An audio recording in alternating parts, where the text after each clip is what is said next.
আপনাদের জন্য নিয়ে হাজির হয়ে গেলাম কোরাল মাছের পাতলা ঝোলের রেসিপি।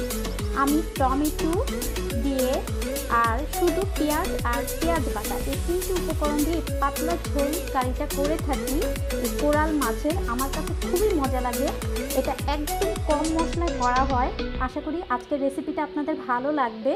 চলুন দেখিনি আমি কিভাবে এই কোরাল মাছের পাতলা ঝোল। কোরাল মাছ দিয়ে আজকে আমি পাতলা ঝোল করব। এখানে 10 টুকরো কোরাল মাছ আছে। প্রথমেই আমি মাছগুলো সামান্য লবণ আর হলুদ গুঁড়ো দিয়ে একটু মেখে নিব। মাছগুলো সামান্য লবণ আর হলুদ গুঁড়ো দিয়ে আমি মেখে নিয়েছি। এখন মাছগুলো হালকা একটু ফ্রাই করে নিব।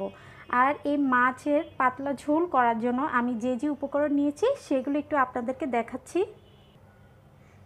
এখানে আমি 1 কাপ পেঁয়াজ কুচি নিয়েছি আর হাফ কাপ পেঁয়াজ বাটা নিয়েছি।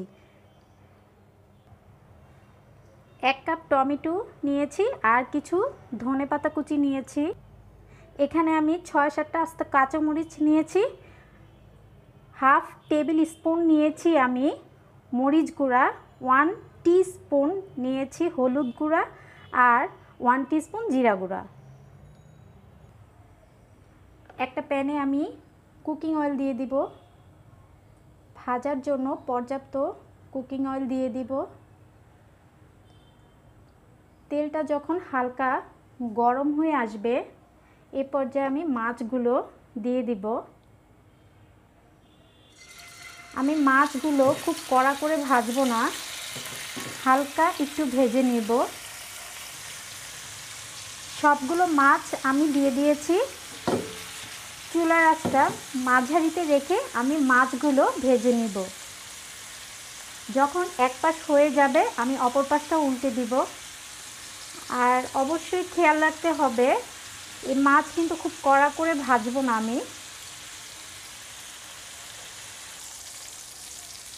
এখন আমি অপর পাশটা উল্টে দিব।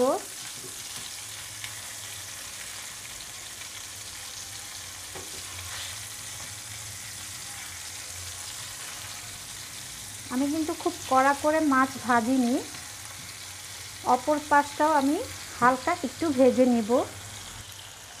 সবগুলো মাছ ভেজে নেওয়া শেষ। এখন আমি মাছগুলো তুলে নিব।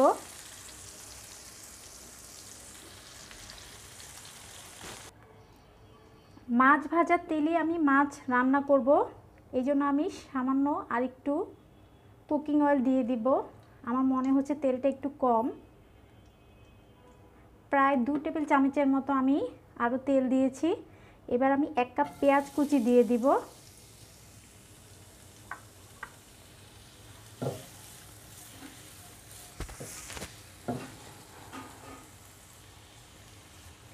পেঁয়াজগুলো আমি তেলের সাথে নেড়েচেড়ে মিশিয়ে নিচ্ছি। চুলার আঁচটা মাঝারিতে রেখে আমি হালকা বাদামি করে পেঁয়াজগুলো ভেজে নিব। পেঁয়াজ ভাজা শেষ। যখন পেঁয়াজ এরকম হালকা একটু সোনালি রং হয়ে আসবে এই পর্যায়ে আমি দিয়ে দিব হাফ কাপ পেঁয়াজ বাটা আর সেই সাথে দিয়ে দিব টমেটো। টমেটো আর পেঁয়াজ আমি খুব ভালোভাবে মিক্স করে নেব। পেঁয়াজ যেন পুড়ে না যায় এই জন্য আমি সামান্য একটু পানি দিব। এখন দিয়ে দিব হলুদ, মরিচ আর জিরা গুঁড়া।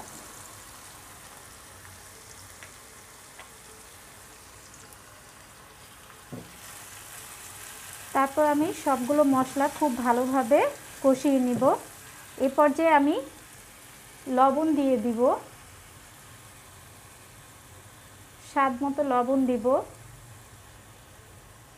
চুলার আঁচটা মাঝারিতে রেখে আমি মশলাটা খুব ভালোভাবে কষিয়ে নিব।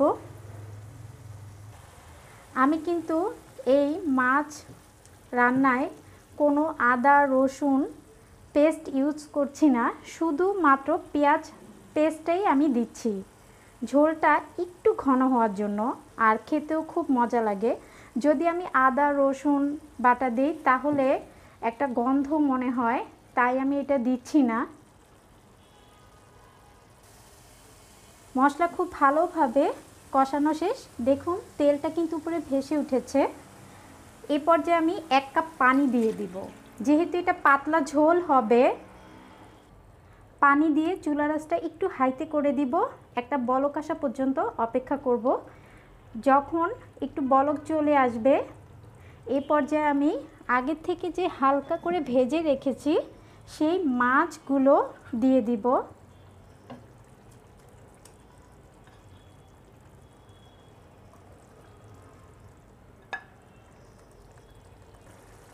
সবগুলো মাছ দেয়া শেষ। এখন আমি আরও কিছু টমেটো দিয়ে দিব। এই টমেটোটা আমি একটু পরে দিচ্ছি। আমার কাছে পাতলা ঝোলের সাথে টমেটো দিলে খুবই ভালো লাগে। আর সেই সাথে 5-6টি আস্ত কাঁচামরিচ দিয়ে দিব। আপনারা চাইলে কাঁচামরিচটা একটু চিড়ে দিতে পারেন। এখন আমি একটা ঢাকনা দিয়ে ঢেকে রাখবো। ফিরে আসছি 2 মিনিট পর। ফিরে এলাম 2 মিনিট পর। আমি লবণটাও চেক করে নিয়েছি, লবণ একদম পারফেক্ট আছে। আর যেহেতু এটা পাতলা ঝোল হবে, তাই এর থেকে আমি আর ঝোলটা শুকাবো না, এরকম পাতলাই থাকবে। আমার রান্না প্রায় শেষ। এখন আমি কিছু ধনেপাতা কুচি দিয়ে দিব।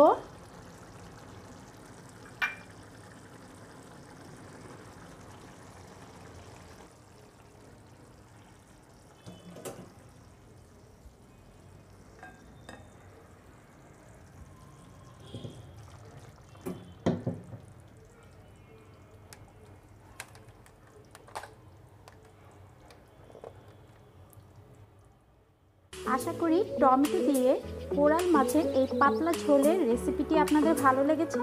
ভালো লেগে থাকলে প্লিজ আমাকে সাবস্ক্রাইব করতে ভুলবেন না। সবাই অনেক ভালো এবং সুস্থ থাকবেন। আজ এখানেই বিদায় নিচ্ছি। আল্লাহ হাফেজ।